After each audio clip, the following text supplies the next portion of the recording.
Bonjour. Dans cette session, nous allons parler de conjugué d'un nombre algébrique et de prolongement d'extension de corps. Alors, de quoi s'agit-il? Tout d'abord, je rappelle qu'on a admis le théorème de Steinitz qui dit que pour tout corps K, il existe un corps algébriquement clos, grand oméga, contenant K.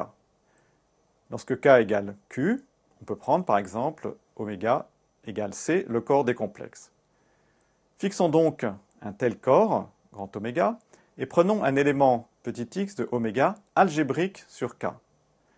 Le polynôme minimal de x sur K est alors scindé dans oméga, puisque oméga est algébriquement clos, c'est-à-dire qu'il est produit de facteurs du premier degré. On appelle conjugué de x dans oméga les racines du polynôme minimal de x dans oméga. Ces conjugués engendrent ce qu'on a appelé le corps des racines du polynôme minimal.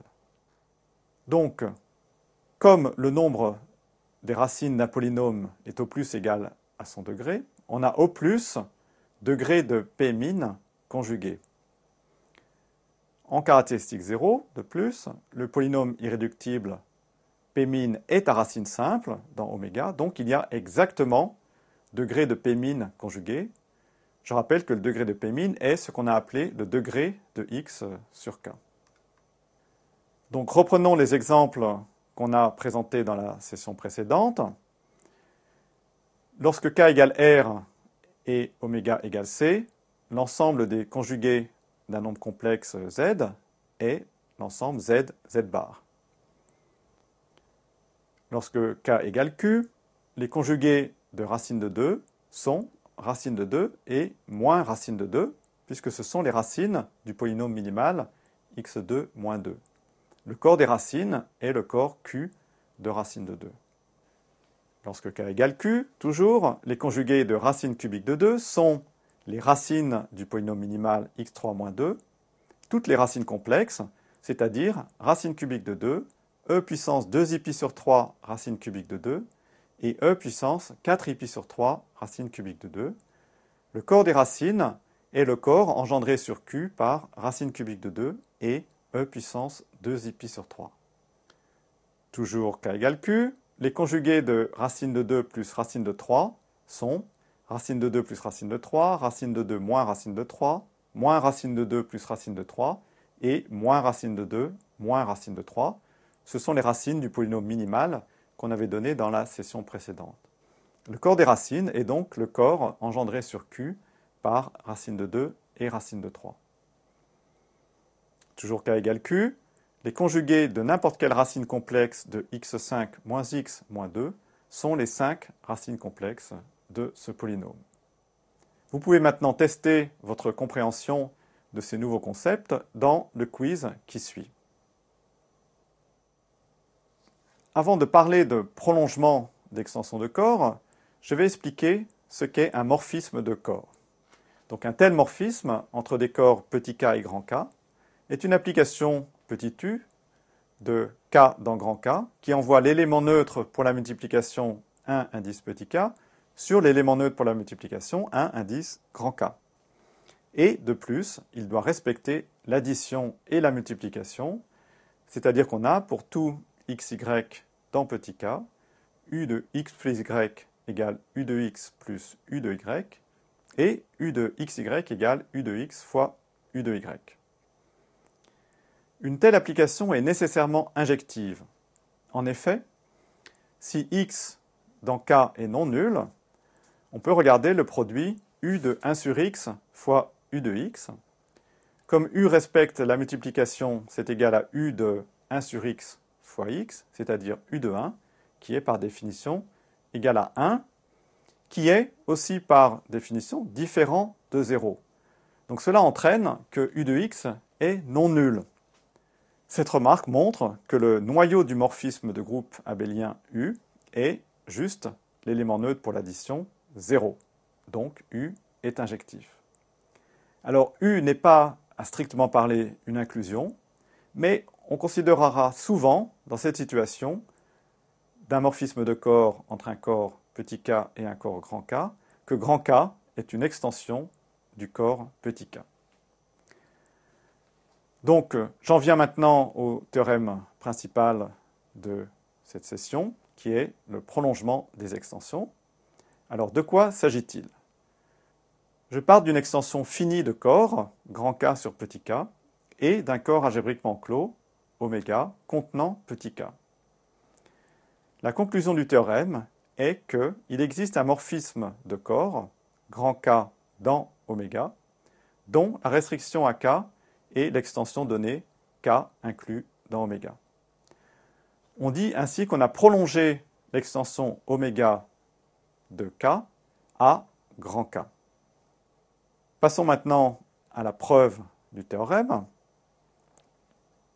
Comme grand K est un K espace vectoriel de dimension finie, on peut l'écrire petit k crochet x1, xn, avec x1, xn dans grand K, et nous allons procéder par récurrence sur l'entier n.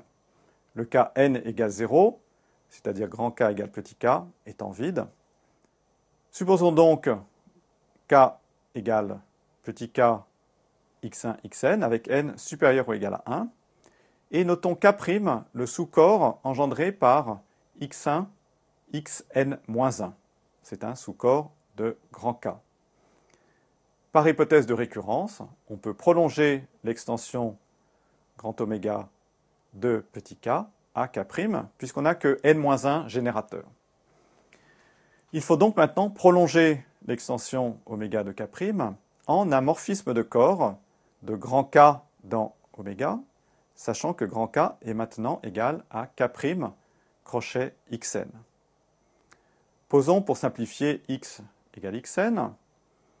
Donc, par définition de k' crochet x, tous les éléments de grand K s'écrivent P de x avec P appartenant à k' crochet grand X. De plus, on a P de x égale Q de x en tant qu'élément de grand K, si et seulement si P moins Q est divisible par le polynôme minimal de x sur k'. Cela résulte d'une proposition qu'on a démontrée dans la session précédente. On choisit alors une racine petit a du polynôme minimal de x sur k' dans oméga, ce qui est possible puisque oméga est algébriquement clos, et on définit un morphisme de corps de k' crochet x dans oméga en envoyant un élément de k' crochet x qu'on écrit P de x sur P de a. Alors, il faut vérifier que ce morphisme est bien défini puisque l'écriture P de x n'est pas unique. Mais si P de x égale Q de x, alors, comme je l'ai remarqué tout à l'heure, le polynôme P moins Q est divisible par le polynôme minimal, donc on a P de a égale Q de a dans oméga puisque P min de a égale 0. Donc ce morphisme est une application bien définie. Je vous laisse vérifier que c'est bien un morphisme de corps, c'est facile. Et sur le sous-corps k' de k' crochet x, c'est bien l'extension donnée k' dans oméga. Donc, sur petit k, c'est l'extension petit k dans oméga de départ.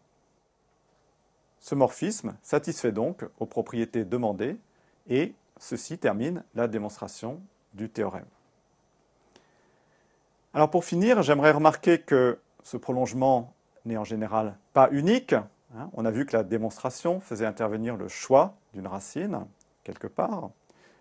C'est aussi facile de le voir sur un exemple. Si on considère l'extension C du corps Q et qu'on veut la prolonger à Q de racine de 2, il y a deux façons de le faire. On peut envoyer racine de 2 soit sur racine de 2, mais aussi sur moins racine de 2. On a plus généralement l'énoncé suivant, donc proposition, soit grand K sur petit k, une extension finie de corps, oméga un corps algébriquement clos contenant grand K, et petit x un élément de grand K. Alors, l'ensemble des U de x, pour tous les prolongements U à grand K de l'extension petit k dans oméga, est exactement l'ensemble des conjugués de x dans oméga. Alors démontrons cette proposition. La première remarque, c'est que si on a un prolongement u à grand K de l'extension petit k dans oméga, comme dans l'énoncé de la proposition, alors u de x est nécessairement une racine du polynôme minimal de x sur petit k. En effet, on a p min de u de x égale u de p min de x égale u de 0 égale 0. Ceci parce que p min est un coefficient dans petit k. Inversement, il faut montrer maintenant qu'on peut atteindre ainsi toutes les racines du polynôme minimal, c'est-à-dire tous les conjugués de x dans oméga. Revenons à la preuve du théorème précédent. Celle-ci montre qu'on peut prolonger l'extension petit k dans oméga au corps k crochet petit x en envoyant petit x sur n'importe quelle racine de son polynôme minimal, c'est-à-dire n'importe quel conjugué de x. Il suffit alors d'appliquer le théorème pour prolonger de nouveau chacune de ces extensions de k petit x à grand K. Ainsi, on a bien montré la proposition. En caractéristique 0, le théorème de l'élément primitif nous dit qu'il existe petit x dans grand K tel que grand K égale K crochet petit x, c'est-à-dire qu'il suffit d'un seul générateur. La proposition dit alors que le nombre de prolongements possibles est le nombre de conjugués de x dans oméga, c'est-à-dire, toujours parce qu'on est en caractéristique 0, exactement le degré du polynôme minimal, qui est aussi le degré de l'extension grand K sur petit k. Ces résultats sur le prolongement des extensions de corps seront de grande utilité pour la théorie de Galois.